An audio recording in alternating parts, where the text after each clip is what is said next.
안녕하세요. 결혼한 지 8년 차의 40대 워킹맘입니다. 오늘 제가 이렇게 찾아온 이유는 뻔뻔하기 짝이 없는 시부모님 이야기를 하기 위해서예요. 이번 일로 인해 남편에 대한 제 마음도 많이 식어서 이혼도 생각을 안 했던 건 아닌데 남편이 싹싹 빌면서 이혼은 못한다고 매달리는 거예요. 그리고 친정부모님도 아무리 여자가 능력이 있다고 해도 남편 없이 애를 혼자 키운다는 게 쉬운 일은 아니라면서 일단은 당분간 남편에게 기회를 줘보라고 하시대요. 그래서 일단 이혼 자체는 보류 중이기는 한데 정말이지 어쩌다 저희가 이 지경이 된 걸까요? 남편하고는 지인의 소개로 만났습니다. 당시 저는 온라인으로 의류 쇼핑몰을 운영 중이었고 남편은 중견기업을 다니는 회사원이었어요. 서로 첫 만남부터 호감을 느껴서 두세 번 데이트하고 바로 사귀는 사이가 되었지요. 사귀는 동안 어느 다른 연인들처럼 크고 작은 다툼이 있기는 했어도 이렇다 할 사건 사고는 없었기에 사귄 지 3년이 넘어갔을 때는 결혼을 한다면 당연히 이 사람과 하게 되겠구나 싶더라고요.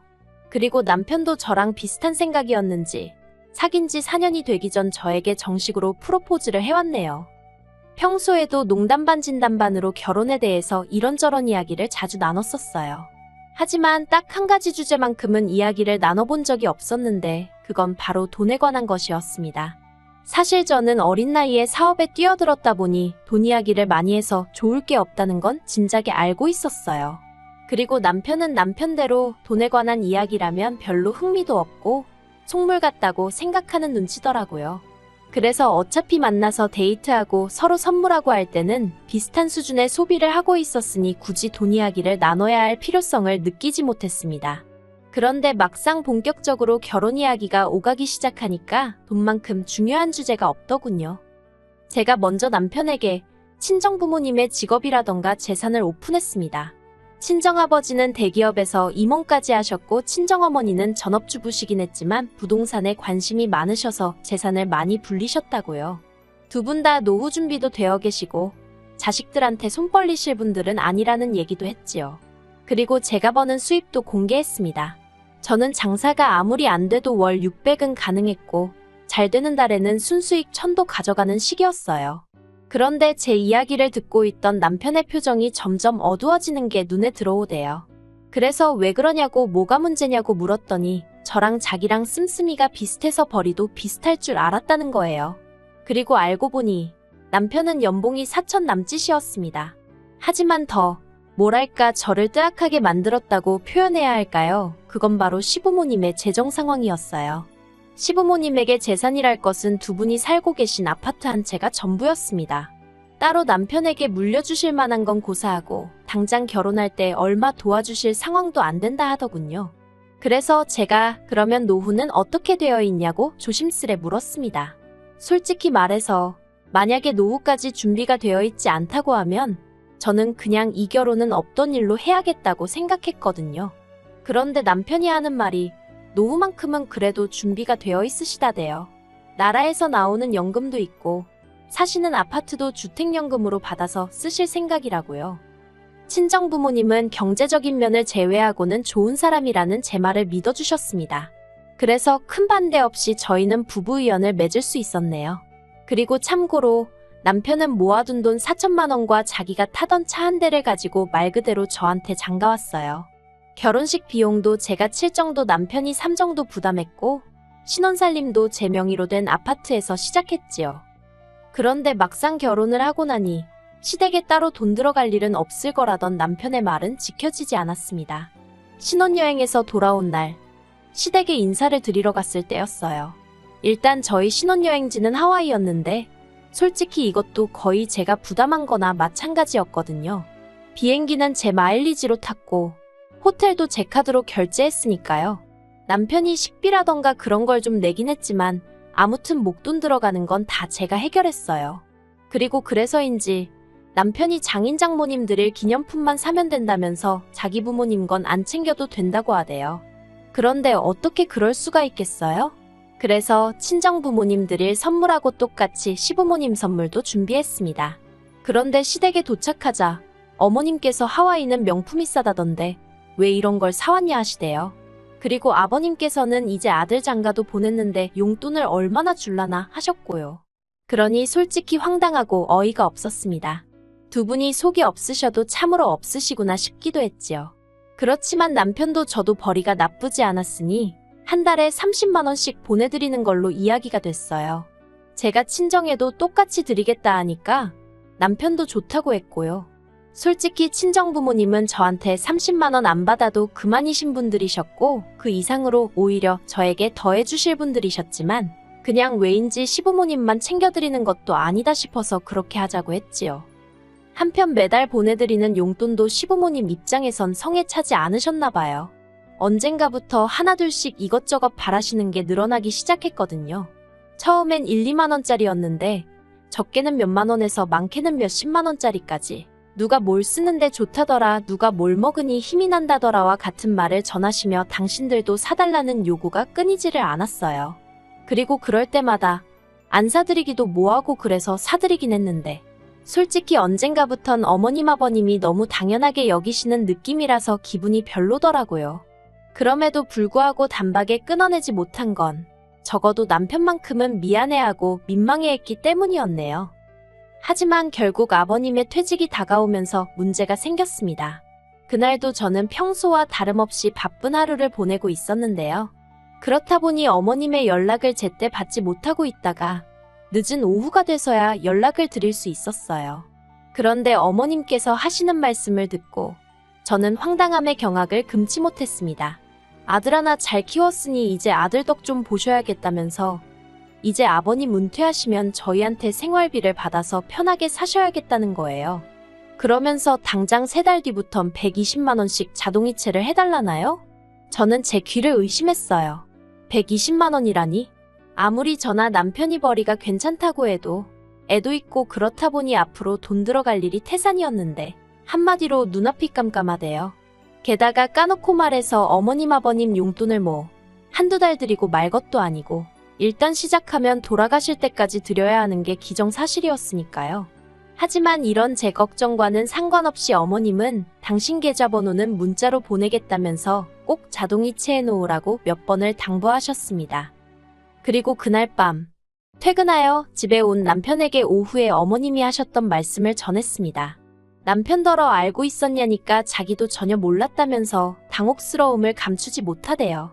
그래서 제가 남편더러 시댁에 120만 원을 드리면 친정에도 120만 원을 드려야 하고 그러면 총 240만 원이다. 240만 원이면 당신 월급에서 당신 용돈 빼고 전부 다 그냥 나가는 거다. 너무 빠듯해서 그렇게는 못 드릴 것 같다고 했어요. 그랬더니 남편이 제 말이 맞다 하면서도 한다는 소리가 지금도 생각하니까 또 짜증이 나네요. 남편이 장인 장모님은 돈도 많으신데 120만 원씩이나 드릴 필요가 있냐는 거예요. 자기 부모님만 드리면 크게 부담되는 금액은 아니지 않냐면서 그냥 시댁만 챙겨드리면 되지 않냐는 겁니다. 그래서 제가 말도 안 되는 소리 좀 하지 말라 했어요. 시댁과 친정은 항상 똑같이 챙겨드리기로 했던 거 잊었냐고요. 그랬더니 남편이 양쪽 부모님 형편이 다른데 솔직히 어떻게 매번 똑같이 챙겨드리냐며 솔직히 자기는 저희 친정 부모님이 너무 부럽답니다.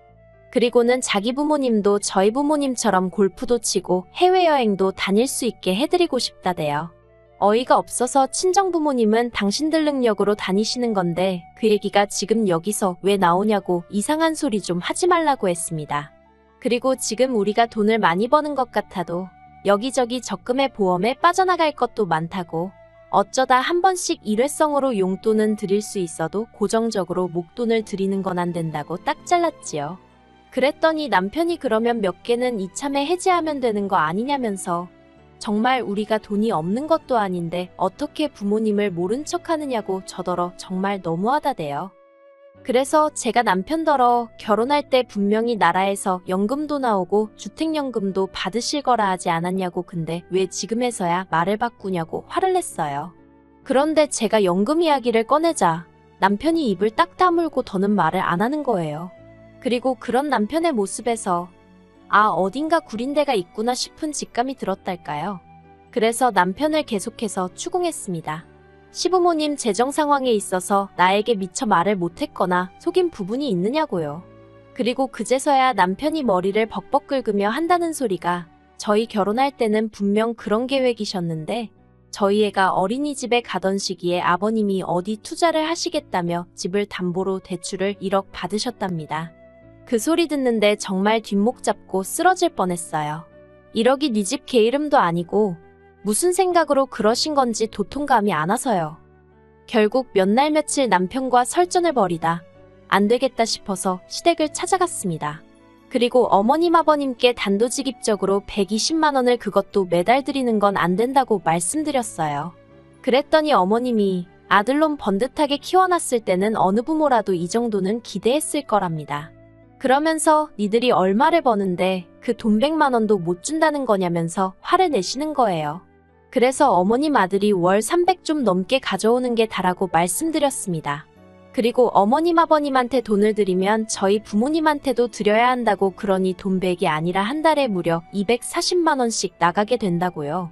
그랬더니 어머님이 너네 부모는 돈도 많은데 돈을 왜 주려고 그러냐시대요.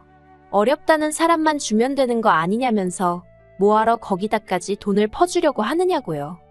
그리고 솔직히 아무리 시부모님이라지만 그 뻔뻔함과 염치 없음에 저는 정말 학을 뗐어요. 막말로 저한테 아쉬운 모습이라도 보이시면서 어떻게 부탁이라도 하셨으면 저도 사람이니 마음을 달리 먹고 어떻게든 가능한 쪽으로 최대한 어머님 아버님 편에서 생각을 해봤을지도 모르죠. 하지만 이건 뭐 누가 보면 어머님 아버님이 저한테 돈이라도 맡겨놓은 줄 알겠더라니까요. 결국 저는 남편과 합의를 봤습니다. 생활비와 아이양육비 명목으로 200만 원을 각자 각출하고 나머지 수입은 알아서 따로 관리하자고요. 저더러 너무한다는 남편에게 너무한 건 내가 아니고 당신 부모님이니까 나를 원망하지 말라고 했어요. 그랬더니 자기도 뭐라 할 말이 없는지 반박은 못하고 궁시렁거리기만 하대요. 하지만 그러던지 말던지 더는 제 알바가 아니었지요. 저는 오히려 그렇게 생활비를 각출하고 나니까 여유가 생겨서 그전에는 돈 아까워 사지 못했던 브랜드 옷도 사입고 친구들 만나서 기분 좋게 밥도 한 끼씩 살 수 있어 좋았거든요. 그리고 지난주 어머님 생신을 축하하기 위해 호텔 중식당으로 향했습니다. 어머님 본인이 약속 장소며 시간까지 다 정하고 예약까지 하신 뒤 저희에게 통보를 해오셨대요. 혹시나 해서 찾아보니 인당 25만 원짜리 식당이었습니다. 어이가 없었지만 저보다 남편이 더 황당해하대요. 그도 그럴 것이 저야 제 몫만 지출하면 됐지만 남편은 3명분즉 75만 원의 창가 쪽 뷰를 선점했다는 이유로 5만 원이 추가된 80만 원을 내야 하는 상황이었거든요.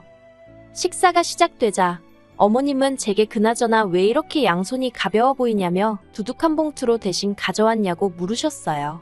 그래서 제가 어머님께 남편에게 못 들으셨냐고 이제 양가 부모님 생신이라던가 명절은 각자 알아서 챙기기로 했다고 말씀드렸지요. 그리고는 남편더러 뭐 챙겨온 거 없냐고 웃으며 물었거든요. 그랬더니 남편이 저를 잠깐 노려보더니 주섬주섬 품 안에서 봉투 하나를 꺼내서 어머님께 드리더라고요. 그리고 저희 어머님의 전매 특허 앞에서 대놓고 봉투 열어보기를 선보이셨습니다. 그런데 어머님 안색이 갑자기 어두워지더니 이게 다냐며 짜증 섞인 목소리를 내셨어요. 그래서 얼만가 했더니 세상에 남편이 달랑 5만 원짜리 2장을 넣었던 모양입니다. 그러자 남편은 남편대로 돈이 없는데 어떡하냐며 짜증을 내더라고요. 그리고는 덧붙이기를 식당은 또 왜 이렇게 비싼 대로 했냐면서 이건 엄마 마음대로 정한 거니 엄마가 네 그러는 게 아니겠어요? 하이고 전에 싸울 때는 아주 어머님 아버님 안쓰러워 어쩔 줄을 몰라 하길래 효자납셨다 싶더니만 돈 80만 원 앞에서 무너질 줄은 몰랐죠.